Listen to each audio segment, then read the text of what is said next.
আসসালামু আলাইকুম। Hi guys, সবাই কেমন আছেন? আশা করি সবাই ভালো আছেন। জুম্মা মোবারক সবাইকে। আজকে পবিত্র একটা জুম্মার দিন। কে কে জুম্মার নামাজ পড়েছেন কমেন্টে জানিয়ে দিন তো। জানি না আজকে হচ্ছে আমাদের এই রমজান মাসে ২৫ সালের প্রথম রমজান মাসে আজকে জুম্মার দিন, শেষ জুম্মা। তো হচ্ছে এই জুম্মার দিন আবার কখনো এরম আছে কাল সামনের সপ্তাহে নাও পেতে পারি। কার হায়াত কোথায় আছে সেটা বলা যায় না।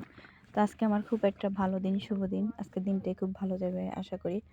তো আমার আম্মুকে নিয়ে যাচ্ছি। তাকে নিয়ে যেখানে যাই সেখানেই আমার দিনটা ভালো কাটে। সে আজকে আমার সাথে যাবে বায়না ধরেছে। তো আমি ভাবছিলাম সে অনেক দুষ্টামি করবে। তো তারপরে দেখা যাক কি করা যায়। নিয়ে গেলাম আজকে আল্লাহ ভরসা। আর সে এত আগ্রহী আমার আগে হাঁটতেছিল। তাকে আমি তারপরও মানে ভয় ছিল যে আবার দুষ্টামি করে কিনা, মানুষের নামাজে ডিস্টার্ব করে কিনা।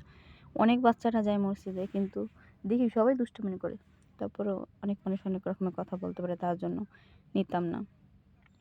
তো আমার সাথে আরও যারা যাবে তারা আসবে, আমি তাদের জন্য ওয়েট করতেছিলাম। আর সে এত আগ্রহী যাওয়ার জন্য, মানে তার আগ্রহ দেখে আমার ভালোই লাগছে। এরকম যদি সারা জীবনও আমার সাথে থাকতো আমার কত ভালো লাগতো।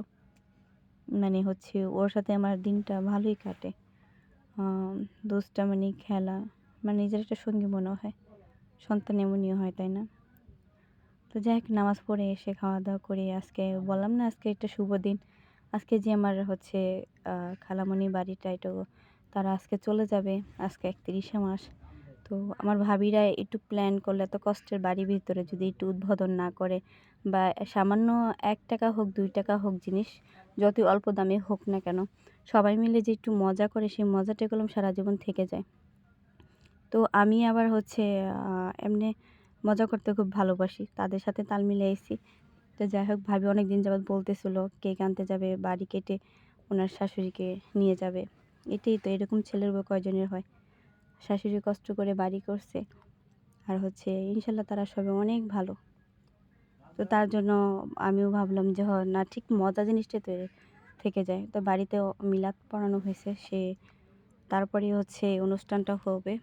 তো তাড়াতাড়ি করে মসজিদেতে এসে খাওয়া দাওয়া করে চলে গেলাম ভাবির সাথে কেক আনার জন্য। তো আজকে জুম্মার দিন, দোকান বেশি খোলা ছিল না। তো আমি যে দোকানগুলো থেকে নিয়ে সেইগুলোই খোলা ছিল। তো এটাতেই তো আমার আরেকটা আম্মু আমার সাথে দাঁড়িয়েছিল। তো ভাবি আমার উপরে সব ছেড়ে দিয়েছে, যে কেক আনা টানা সাজানো সব, মানে আমার উপরে। কারণ আমি আবার এগুলো একটু বেশি পারি, চঞ্চল টাইপের। কিন্তু কখনো কার ক্ষতি করিনি, আমার দ্বারা হবেও না। পারলে মানুষকে উপকারই করি। যার জন্য আমি দেখেছি, আমি যখন বিপদে পড়ি বা হচ্ছে আমার যখন সমস্যা হয়, যে ধরনের সমস্যা হোক, রাস্তাঘাটে হোক, বাড়িতে হোক, যে দিয়ে হোক, টাকা পয়সা দিয়ে হোক, আমাকে ভূতে জোগাড় করে দেয়।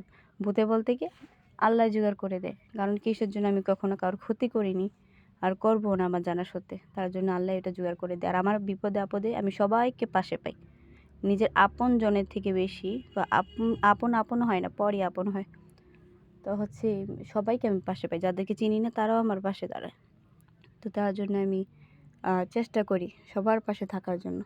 আর এটা তো আমার আন্টির বাড়ি উদ্বোধন করবে, তাই না? তো এখানে আমি না থাকলে কেমনে হয়? তো যাই হোক, ওই দোকানে কেকটা আমার ভালো লাগেনি, মানে প্রাইস অনেক বেশি হয়। তো সব কিছু মিলে আমাদের অল্প প্রাইস ছিল। তো অন্য দোকান থেকে নিয়ে হচ্ছে আমরা খুশি মনে বাড়ি ফিরতেছিলাম তাড়াতাড়ি, যে এখানে তারা আবার মালপত্র নেওয়া হবে, অনেক কাজ বাকি আছে, ডেকোরেশন করতে হবে, প্লাস আজকে আমারও কাজ আছে।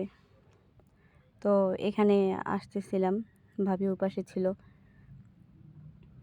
তো এখানে আসার পর হচ্ছে যে বাসায় এরকম ওনাদের মাল সামান নেওয়ার পর মিলাদ পড়ানোর পর হচ্ছে যাই কি, যে ডেকোরেশনের কাজ চলতেছিল, বেশি ফুটেজ নিলাম না, সন্ধ্যা হয়ে গেছে। এই যে দোয়া করবেন তাদের সবার জন্য, তারা যাতে নতুন বাড়িতে ভালোভাবে জীবনযাপন করতে পারে। তো সব মিলিয়ে দিনটা আজকে খুব আলহামদুলিল্লাহ